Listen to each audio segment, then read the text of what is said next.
Hey everybody, welcome into the Thinking Crypto podcast, your home for cryptocurrency news and interviews. I'm your host, Tony Edward. On your way in, please hit that subscribe button as well as the thumbs up button and leave a comment below. If you're listening on a podcast platform such as Spotify or Apple, please leave a 5-star rating and review. Folks, let's quickly take a look at the charts here. Bitcoin seeing some price action. It went over $114,000 again today, and it seems like we're on the upside, but I want to issue a caution here, folks, because I still see on the weekly chart bears are in control. The MACD is showing that. So this could be a bit of a fake out. It could be a dead cat bounce, and then we roll over and test some lows. I think that might play out. Now, I could be wrong, right? Because I don't have a crystal ball, but I'm just going off the data here, not my emotions. You guys know I'm very bullish. From the macro, we're still on track. We're still in the bull market. Just, we got to be careful. There could be some more volatility, some more downside, a quick flush out, scare the hell out of people, right? This is what the whales want to do, shake you out. We find the bottom and then we start moving up. But again, the MACD on that weekly chart for Bitcoin worries me there. We are seeing some upside for total 3. So this is the altcoins excluding Bitcoin, Ethereum, and stablecoins. So that's a good sign. It's moving away from the oversold zone. And it's kind of following Ethereum, which has been a little bit on the move. XRP has been on the move as well. So we're seeing some action here from the altcoins. Again, we got to be careful. Solana is actually showing a lot of strength right now. But let's see what the market brings us, folks. We have to let these things play out. We got to get confirmation. Bitcoin dominance continues to show weakness as altcoins are rising. So that inverse correlation is there. So that's a good sign. We know when this thing starts collapsing further, we're going to enter the next rally.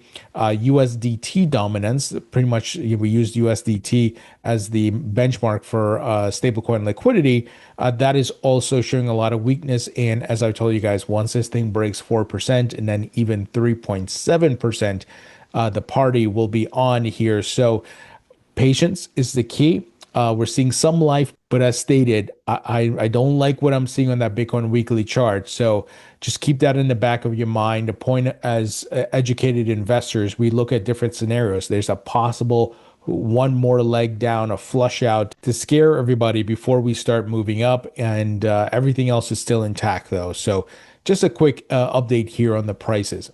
Now, let's jump into the news. SEC Chair Paul Atkins says most tokens are not securities, backs super app platforms. So this is interesting. And by the way, I will be interviewing Commissioner Hester Peirce at my New York studio later this month. So I'll go through a lot of these things with her. So US SEC Chair Paul Atkins said that most crypto tokens are not securities while outlining a sweeping plan to integrate crypto activities like trading, lending, and staking under a unified regulatory framework. So that's really great. You got some key pillars of the markets, right? Trading, lending, and staking, big components of the crypto market. He said it's a new day at the SEC during a keynote address at the Organization for Economic Cooperation and Development Roundtable in Paris on Wednesday. He says policy will no longer be set by ad hoc enforcement actions, he added, contrasting the previous administration's aggressive crackdown on crypto firms. We will provide clear, predictable rules of the road so that innovators can thrive in the United States. And, he talked a bit more about Project Crypto and so on and so forth. But I like that they're working on the unified framework for lending, staking, and trading. So this is really great. And as mentioned, I will speak to Commissioner Hester Peirce a bit more about this. And I hope to get Paul Atkins on at some point as well. Now, the SEC continued their delays of these ETFs. And we talked a lot about it yesterday, that this doesn't come as a surprise. Deadline in October, and specifically for Solana and XRP. And they have delayed the BlackRock, Franklin Templeton crypto ETF decisions. So again, nothing new here. And I think October is when we have to watch these things. And it could be that they're waiting on the market structure, the Clarity Act to pass. I don't know, but I will ask Commissioner Hester Peirce when I interview her later this month. Now, speaking of Franklin Templeton, big announcement, folks. Franklin Templeton announced a wide-ranging partnership with Binance. So you have Binance, the world's largest crypto exchange, partnering with one of the TradFi Wall Street giants with trillions of dollars of assets under management. This is not necessarily a partnership that many of us saw on the radar. So very bullish here, and I'm curious to see what they come up with. I most recently interviewed someone from Franklin Templeton a couple of months ago. So let me give you guys some details. Binance, the world's largest crypto exchange by trading volume, has entered into a partnership with U.S. crypto exchange traded fund provider Franklin Templeton. Binance and Franklin Templeton are collaborating to explore tokenization of securities combined with a global trading infrastructure, the crypto exchange announced on Wednesday. Here's a quote: "Our goal is to take tokenization from concept to practice for clients to achieve efficiencies in settlement, collateral management, and portfolio construction at scale," said Roger Baston, Franklin Templeton's head of digital assets. Following the partnership, Binance expects to unveil security tokenization products later this year. So, folks, we're seeing the tokenization race heating up here. You have exchanges such as your Coinbase, Binance, Kraken, all launching tokenized stocks. And then you have the TradFi institutions looking to help them do that. And not only tokenized stocks, but money market funds and much more. And eventually they're going to branch out to other things like gold and other precious metals, and I believe real estate. But I think the stock and money market funds and these things are the easier assets to tokenize because there's huge demand there. They already trade digitally, through brokerages. But, tokenization is going to change what you can do with them and open up the market to many folks around the globe. So this is a huge partnership and a very bullish sign. Again, a Wall Street giant partnering with Binance. You couldn't imagine this headline 2-3 years ago, right? Because Binance was getting sued, and it was a whole bunch of FUD and a whole bunch of dark clouds hanging around Binance. And now it's a new day. It's pretty amazing what's happening. Folks, quick word from our sponsor, and that is Proppy. Proppy is leading the charge with putting real estate on chain. I've been a Proppy token holder since 2018, folks. I'm very bullish on this project. They allow you to buy and sell real estate or houses on their website, which is blockchain powered, and you can pay in crypto. You can sell your house for Bitcoin or XRP or Ethereum, whatever you want. And they've been around since 2017. They're licensed and they facilitated over $4 billion in transactions. They use Coinbase for the crypto escrow for the buying and selling, and they've put deeds on chain. They've created NFTs for properties. Folks, we know real estate's going to get tokenized, right? This is the world's largest asset class, and Proppy is leading the charge here. So I'm very bullish on this project. So if you'd like to learn more, go to proppy.com. Link will be in the description. Now, folks, we got some drama here brewing between the CFTC potential chair, which is Brian Quintenz. He's Trump's pick. If you recall, I had Brian Quintenz on the podcast many years ago, 2 times actually. He was a CFTC commissioner. He went to work for A16Z, and then he got nominated to be the CFTC chair. But apparently he's been getting blocked by the Winklevoss twins.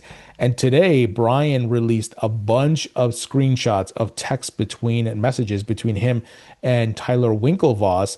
And it kind of shows that the Winklevoss twins are kind of doing things the wrong way here. And Brian's been trying to be transparent, saying, "Hey, look, I can't do anything until I have the confirmation as a chair. Let's talk." And I've been hearing rumblings that the Winklevoss twins are the folks who have been blocking his nomination. So things are getting a little bit messy here. I don't know what's going on with the Winklevoss twins, Tyler and Cameron, but it doesn't look good from the text messages and things that were posted here. So you can go check this out on X and on Brian Quintenz's account. And the funny thing is, Brian released this on Fridays when the Winklevoss twins Gemini exchange is going to do an IPO. So this is getting pretty crazy. So just heads up, this is happening. I do hope Brian gets the job. He's certainly the man for the job. He knows the crypto industry. He worked at the CFTC. We need to get a chair in there. And look, Caroline Pham, the acting chair, has been doing an amazing job, but you need to have an actual chair who's confirmed to get things rolling, or we're going to be stuck in limbo in many ways with regards to what's happening to CFTC. So pretty messy, folks. All right, moving ahead. Sub-Saharan Africa, third fastest growing region for crypto adoption. Crypto is a global asset class, and we are seeing the adoption happening globally. Just this week, we talked about Kazakhstan and many other countries. It's just amazing what's happening.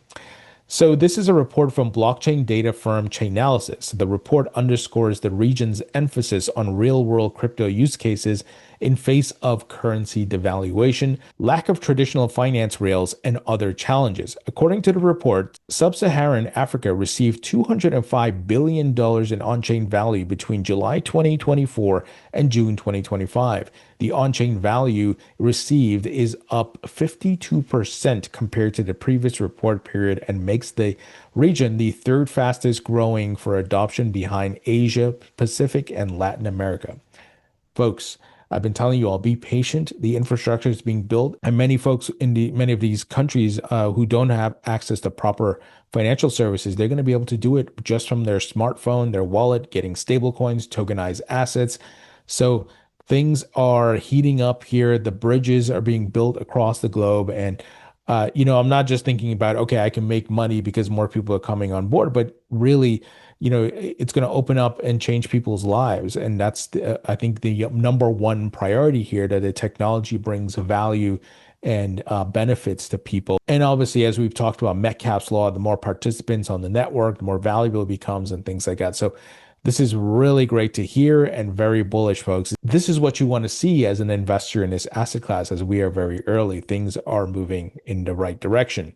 Here's another example of adoption. Pop Culture Group buys $33 million in Bitcoin, plans to expand into entertainment-related crypto treasury holdings. So I've never heard of Pop Culture Group, but they're a publicly traded company. Their ticker symbol is CPOP. So this is interesting. So according to an announcement today, the firm has completed its first purchase of 300 Bitcoin worth $33 million. This is the first step towards Xiamen, China-based firm's attempt to create a diversified cryptocurrency fund pool, which will include assets like Bitcoin, ETH, and an altcoin called BOT. Never heard of BOT.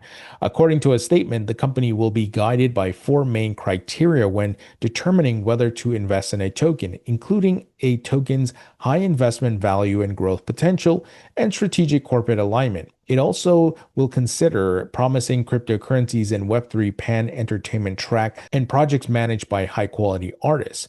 Here's a quote: "Our strategic cryptocurrency investment marks the beginning of a vision to build not only a pan-entertainment platform, but a global Web3 pan-entertainment super ecosystem," Pop Culture Group CEO Huang Zuquin said in a statement. Here's a quote: "Entertainment will transform from disposable emotional experiences into sustainably appreciating digital assets."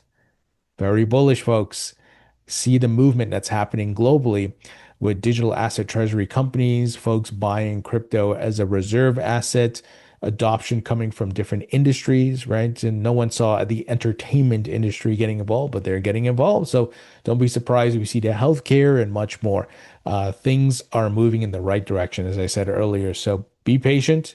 I am bullish. This asset class is still relatively young compared to other assets. So there's money to be made in multiple cycles here, not just this one, but the next one, 2028 to 2030. Folks, that's the news. Let me know what you think. Leave your thoughts and comments below. Hit the thumbs up button. A great way you can support me in the podcast is by subscribing to my free email newsletter. It is 100% free. Check out the link in the description. Check out my book on Amazon. It's available in paperback and digital, and my course at mycryptocourse.com. Folks, thank you so much for watching and listening. I appreciate you all, and I'll talk to you all later.